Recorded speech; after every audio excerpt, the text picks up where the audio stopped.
Hello mga inday! Andito po tayo sa aking kusina at ako ay nagluluto ng soup. Ang soup ko po ay seaweed, carrots, and potato soup with pork and dry scallop.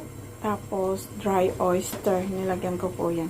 Tapos luluto nyo lang po siya ng 1.5 hours.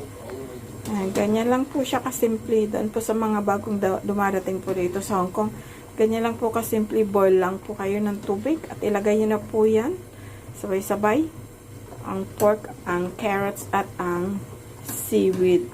Ayan. Yan po yung seaweed natin. Masarap po yan. Sigurado magugustuhan po yan namin yung magiging amo. Panoorin nyo lang po ang aking mga videos about sa pagluto ng soup at saka ng Chinese food.